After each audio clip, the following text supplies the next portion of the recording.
Nedumbassery വിമാനത്താവളത്തിലും Thiruvananthapuram railway സ്റ്റേഷനിലും വ്യാജ ഭീഷണി മുഴക്കിയ ഫേസ്ബുക്ക് പ്രൊഫൈൽ ഉടമയെ കണ്ടെത്തി. തെലങ്കാന സ്വദേശി നുറ്റേറ്റി രാംബാബുവിന്റെ അക്കൗണ്ടിൽ നിന്നാണ് ഭീഷണി സന്ദേശമെത്തിയത്. ഇയാളോട് 2 ദിവസത്തിനകം സ്റ്റേഷനിൽ ഹാജരാകണമെന്ന് തമ്പാനൂർ പോലീസ് നോട്ടീസ് നൽകി.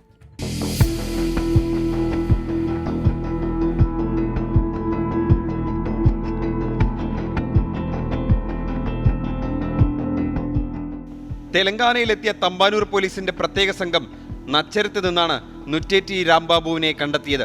നേരത്തെ അനന്തപൂരിലും സെക്കന്ദരാബാദിലും തെരഞ്ഞെങ്കിലും കണ്ടെത്താനായിരുന്നില്ല. ഇയാളുടെ mobile phone, laptop, wifi dongle എന്നിവ പിടിച്ചെടുത്തിട്ടുണ്ട്. 2 ദിവസത്തിനകം തമ്പാനൂർ പോലീസിൽ ഹാജരാകാനും നോട്ടീസ് നൽകി. ഇയാൾ നാളെ ഹാജരാകുമെന്നാണ് സൂചന. കഴിഞ്ഞ ദിവസം തെലങ്കാനയിൽ നിന്നും അന്വേഷണ സംഘം മടങ്ങിയെത്തിയിരുന്നു. ഇയാൾ തന്നെയാണ് ഭീഷണി സന്ദേശം അയച്ചതെന്ന നിഗമനത്തിലാണ് പോലീസ് ഉള്ളത്. ഫെബ്രുവരി 12-നാണ് ബോംബ് ഭീഷണി സന്ദേശം ലഭിച്ചത്.